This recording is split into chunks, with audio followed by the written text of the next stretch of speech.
Good morning students. स्वागत है आप सबका एक बार फिर से। मैं हूं Surya Prakash Sharma. BA second year political science की हमारी इस क्लास में आज का जो हमारा टॉपिक है वो है उग्रवादी राष्ट्रवाद। पिछले लेक्चर में हमने उदारवादी राष्ट्रवाद को समझा था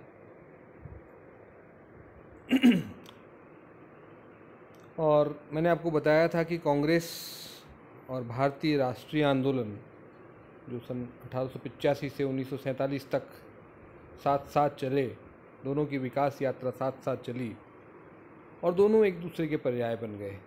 कांग्रेस राष्ट्रीय आंदोलन का पर्याय बनी और राष्ट्रीय आंदोलन कांग्रेस का पर्याय बना। तो ये कुल मिलाकर के जो सारा विकास का जो काल था उसको हमने 3 भागों में बांटा था।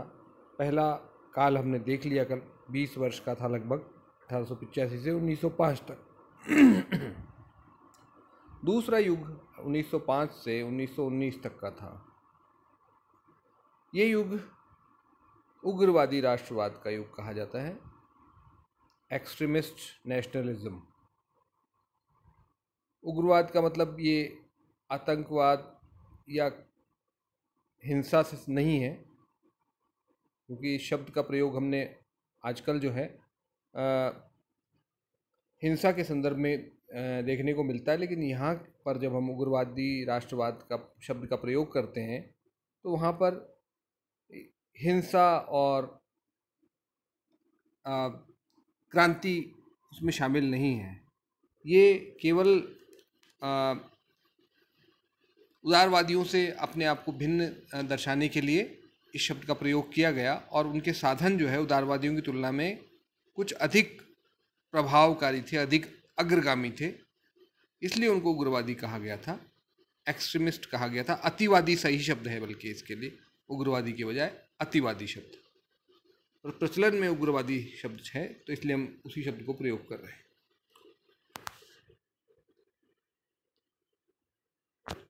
तो जैसा आप देख पा रहे हैं, मैं आपको बता चुका हूं कि 1905 से भारतीय राष्ट्रीय कांग्रेस का दूसरा दौर शुरू हुआ। इसको हमने उग्रवादी राष्ट्रवाद या अतिवादी राष्ट्रवाद का युग हम कह सकते हैं। ये जो उग्रवादी नेता थे, उनकी मान्यताएं, उनके उद्देश्य तथा उन उद्देश्यों तक पहुंचने के लिए जो अपनाए गए साधन थे वो उदारवादियों से बिल्कुल अलग थे। मान्यताओं का मतलब, जैसे उदारवादियों की मान्यताएं क्या थी, वो ब्रिटिश न्यायप्रियता में विश्वास करते थे, ब्रिटिश शासकों की न्यायप्रियता, उदारता में विश्वास करते थे, लेकिन उग्रवादियों को ऐसा कोई विश्वास नहीं था उन पर, और न ही वो ऐसा मानते थे कि ब्रिटिश शासन भारतीयों के लिए वरदान है, ऐसा भी नहीं मानते थे वो। वो तो ब्रिटिश शासन को भारत के लिए अहितकर मानते थे। इसी तरह से अगर हम उद्देश्यों की बात करें तो उग्रवादी नेता जो हैं वो क्रमिक सुधारों की नीति में विश्वास नहीं करते थे। वो भारत के लिए तत्काल पूर्ण स्वराज की मांग कर रहे थे। तिलक का कहना था कि कोई भी परतंत्र राष्ट्र स्वतंत्रता की तरफ धीरे धीरे नहीं बढ़ सकता, वो तत्काल स्वतंत्रता उसको मिलनी चाहिए, क्योंकि बिना स्वाधीनता के बाकी कुछ भी संभव नहीं है। न सामाजिक परिवर्तन हो सकता है, न आर्थिक विकास हो सकता है। सर्वप्रथम जो इम्पोर्टेंट चीज़ है वो है राजनीतिक स्वतंत्रता। इसी तरह से जो उग्रवादी नेता थे वो उदारवादियों द्वारा प्रयुक्त साधनों में भी की सफलता में भी विश्वास नहीं करते थे। जैसे हमने पहले भी कहा था आपसे कि वो राजनीतिक भिक्षावृत्ति कहते थे उदारवादियों की नीतियों को, उनके द्वारा अपनाए गए साधनों को, तो वो उसमें विश्वास नहीं करते थे। उसके बजाय वो आत्मनिर्भरता, अपने दम पर आप संघर्ष करें। जब आप किसी से मांगते हैं, कुछ प्रार्थना करते हैं, तो सामने वाले की उदारता पर निर्भर करता है कि वो चीज़ आपको मिलेगी या नहीं मिलेगी। उग्रवादी इस बात पर बल देते थे कि अपने सामर्थ्य पे भरोसा करना चाहिए, हमें संघर्ष करना चाहिए उसे प्राप्त करने के लिए। अंग्रेज शासकों की उदारता और न्यायप्रियता पर भरोसा करने से काम नहीं चलेगा। लंबा समय बीत चुका है, 20 साल हम इस भरोसे में बैठे रहे हैं और कुछ नहीं हुआ है। इसलिए हमें जो है तत्काल अपने सामर्थ्य का प्रयोग करते हुए स्वाधीनता के लिए प्रयास करना चाहिए। ये लोग जो है राष्ट्रीय आंदोलन को जन जन तक पहुंचाना चाहते थे। ये भी एक महत्वपूर्ण अंतर कह सकते हैं हम उग्रवादियों में। उदारवादी लोग जो है के युग में जो है राष्ट्रीय आंदोलन एक पढ़े लिखे शिक्षित शहरी वर्ग का आंदोलन था। उग्रवादियों ने उसे जन जन तक पहुंचाया। महाराष्ट्र में तिलक ने जो है शिवाजी उत्सव और गणेश उत्सव के माध्यम से आम जनता को राष्ट्रीय आंदोलन से जोड़ा। इसी तरह से बंगाल में बिपिन चंद्र पाल ने, अरविंद घोष ने, और पंजाब में लाला लाजपत राय ने आम जनता को स्वाधीनता आंदोलन से जोड़ा। इसी तरह से जो उग्रवादी हैं वो पश्चिमी मूल्यों के बजाय भारतीय मूल्यों में विश्वास करते थे। पश्चिमी मूल्य कौन से थे? वही उदारवाद जो है, स्वतंत्रता का मूल्य था, वो प्रतिनिधि संस्थाओं की बात करते थे लोग उदारवादी। जो उग्रवादी हैं वो भारतीय मूल्यों में विश्वास करते थे, मानव मात्र के कल्याण की बात कर रहे थे। गीता से प्रेरणा ले रहे थे तिलक, जबकि ये जो उदारवादी नेता थे वो मिल, बेंथम और बर्क से प्रेरणा ले रहे थे। और प्रमुख नेता कौन थे? 4 बड़े नाम थे इसमें। लाल बाल पाल तो थे ही, और चौथे थे अरविंद घोष। ये 4 बड़े नेता थे उग्रवादी राष्ट्रवाद के दौर में।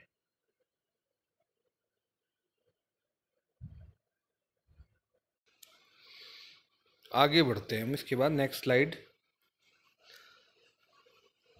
अब हम देखते हैं कि उदारवादी राष्ट्रवाद से हम उग्रवादी राष्ट्रवाद की तरफ क्यों बढ़े। क्या ऐसी परिस्थितियां रही, क्या ऐसे कारण रहे जिन्होंने भारत में उग्रवादी राष्ट्रवाद को जन्म दिया। तो कुछ कारण मैंने यहाँ आपके लिए लिखे हैं। सबसे पहला कारण जो है वो है भारत में ब्रिटिश शासन की वास्तविक प्रकृति का प्रकटीकरण। देखिए, उदारवादियों का एक बहुत बड़ा योगदान मैंने आपको बताया था, वो था आर्थिक निकास सिद्धांत का प्रतिपादन करना। 3 बड़े विद्वान थे जिनका उल्लेख मैंने यहाँ किया है। M.G. रानाडे थे, जिनकी किताब थी एसेज इन इंडियन इकोनॉमिक्स। दादा भाई नौरोजी थे, जिनकी किताब थी poverty and un British rule in India. और R.C. दत्त थे, उनकी किताब थी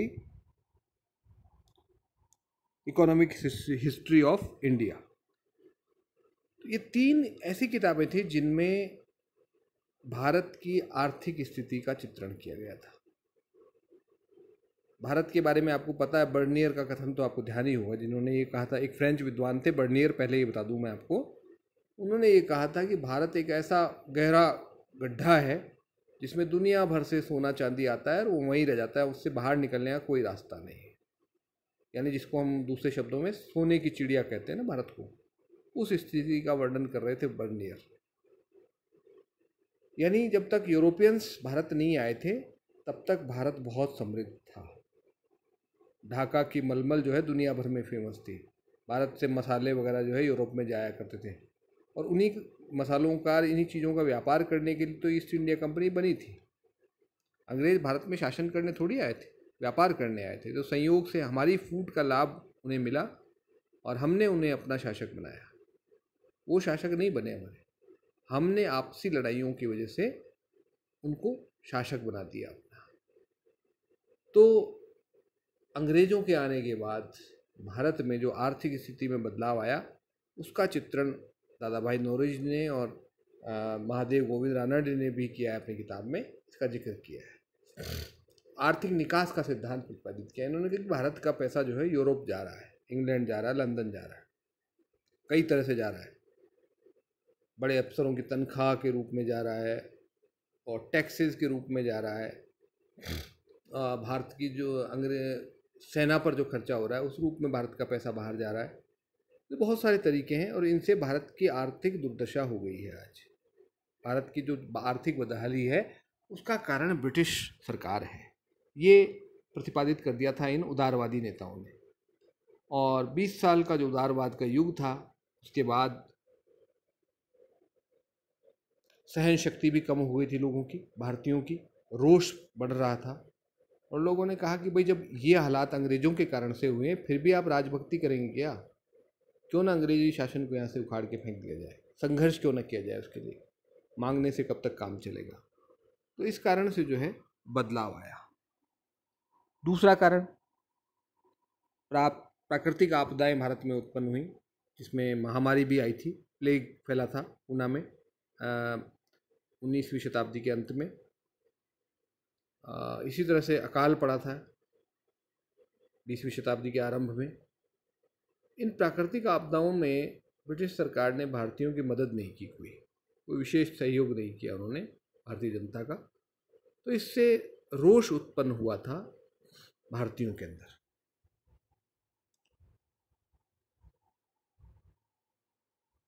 तीसरी बात, शिक्षित मध्य वर्ग में बढ़ती बेरोजगारी और उनकी आर्थिक दुर्दशा।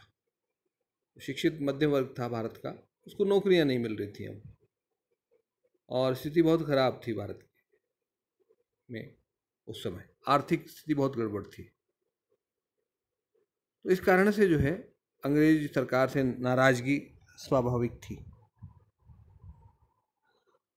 चौथा कारण, अन्य ब्रिटिश उपनिवेश जो थे उनमें भारतीयों के प्रति जो है अच्छा व्यवहार नहीं होता था।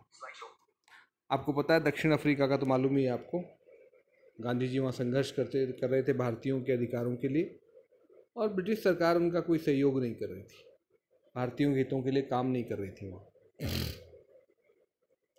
तो इन सब कारणों से जो है भारत में अंग्रेज सरकार के प्रति रोष बढ़ता जा रहा था, जो उग्रवादी राष्ट्रवाद के रूप में परिणत हुआ। अगला कारण,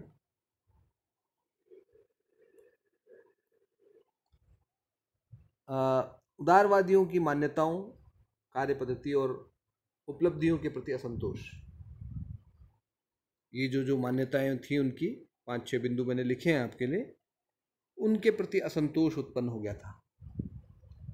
पहली चीज तो कांग्रेस की राजभक्ति, दूसरी सीमित उद्देश्य के लिए कार्य करना, केवल क्रमिक थोड़े थोड़े सुधारों के लिए मांग कर रहे थे, स्वराज्य की बात भी नहीं कर रहे थे लोग। तो इस चीज से असंतोष बढ़ रहा था। कांग्रेस के वार्षिक अधिवेशन होते थे, उनमें भाषणबाजी होती थी और कुछ नहीं होता था। ये भी एक असंतोष था इससे भी। कांग्रेस की सदस्यता बहुत सीमित थी, शहरी मध्यम वर्ग जो शिक्षित वर्ग था उस तक सीमित थी। जो वार्षिक बैठकें हुआ करती थी कांग्रेस की, उसे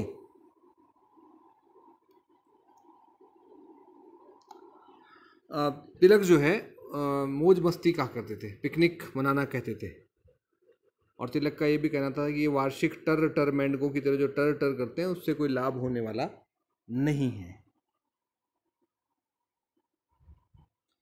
तो ये सब जो है असंतोष कुल मिलाकर के बढ़ रहा था अंग्रेज सरकार के प्रति। नेक्स्ट स्लाइड में आप देखिए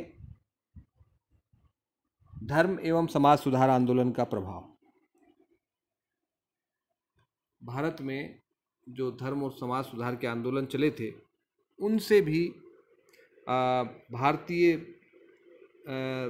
लोगों के अंदर अपनी संस्कृति, अपने भाषा, अपने धर्म के प्रति विश्वास जागृत हो रहा था। एक और तो अंग्रेज जो मिशनरी थे, जो ईसाई प्रचारक थे, वो अपने धर्म का प्रचार कर रहे थे, भारतीय धर्मों की आलोचना कर रहे थे। दूसरी ओर भारतीय जो विद्वान थे, जैसे बात करें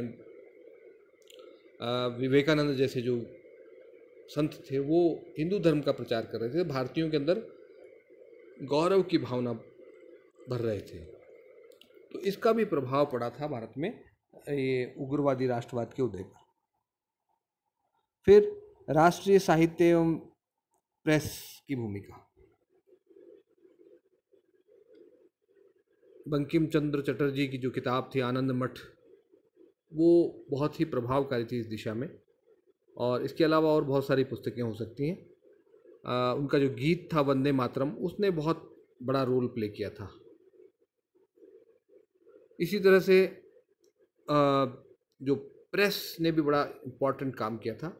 पत्र पत्रिकाएं जो प्रकाशित हो रही थी, खासकर जो तिलक की दो पत्रिकाएं, दो समाचार पत्र तिलक प्रकाशित करते थे, आपको पता है, केसरी और मराठा, एक मराठी भाषा में और एक अंग्रेजी भाषा में।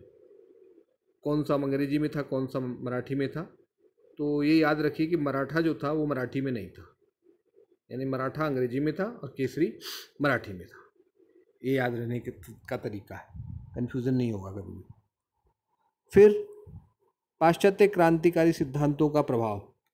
पश्चिम में भी इस समय क्या हो रहा था कि कुछ जगह पर क्रांतिकारी आंदोलन चल रहे थे। जैसे खासकर आयरलैंड की बात करें, आयरलैंड 1922 में आज़ाद होता है यूनाइटेड किंगडम से फिर से। आपको पता ही है, यूके तो जानते हैं आप लोग, यूनाइटेड किंगडम, मैंने फर्स्ट पेपर में आपको बताया है, यूनाइटेड किंगडम जो है वो 4 क्षेत्रों से मिलकर के बना था, जिसमें सबसे पहले इंग्लैंड और वेल्स जुड़े, उसके बाद स्कॉटलैंड जुड़ा और उसके बाद सन 1800 में आयरलैंड जुड़ा था। ये आयरलैंड जो है 1922 में अलग हो गया, केवल एक थोड़ा सा हिस्सा उसका, उत्तरी आयरलैंड, अब यूनाइटेड किंगडम में शामिल है। तो वो संघर्ष उन्होंने किया। उस तरह के जो संघर्ष जो है वो भारतीयों को भी प्रेरित कर रहे थे। फिर लॉर्ड कर्जन की प्रतिगामी नीतियाँ। लॉर्ड कर्जन जो है बहुत खतरनाक वायसराय थे, गवर्नर जनरल थे भारत के। उनके बहुत सारे गलत कदम उनके थे, जिनमें एक तो था 1903 का जो है शाही दरबार आयोजित किया था उन्होंने। वो तब किया जब भारत में अकाल की स्थिति थी।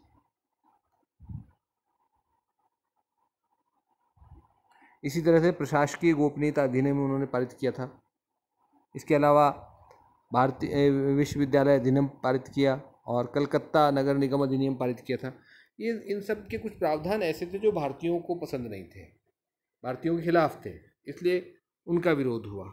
और इनका सबसे बड़ा जो कारनामा था वो तो था बंगाल विभाजन।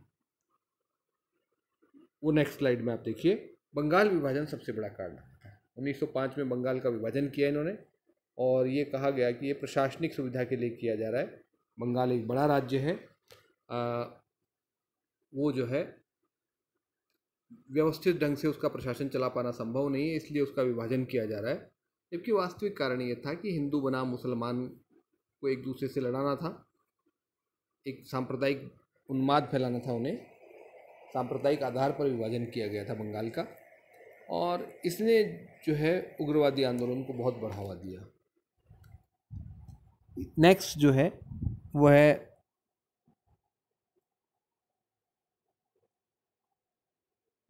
ये पॉइंट तो आ ही गया है, आयरलैंड का मैंने उदाहरण दे दिया। और अंतिम जो है यूरोपीय राष्ट्रों की अपराजयता का जो मिथक था वो टूट चुका था।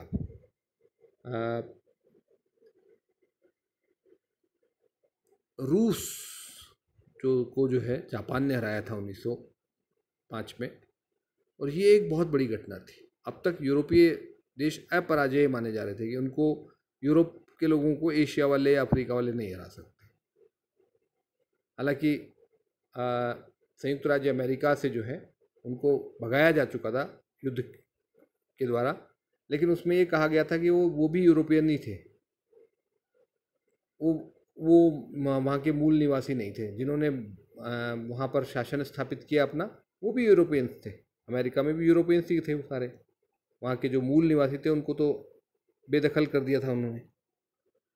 तो अब तक अपराजय माना जा रहा था। 1905 में जो है जापान ने रूस को हराया, तो पहली बार ये मिथक टूटा और ये हुआ कि भाई ये भी इंसान ही, इनको भी हराया जा सकता है। तो इसके खिलाफ जो है भारत में भी आंदोलन तेज हुआ और एक बदलाव आया उसमें।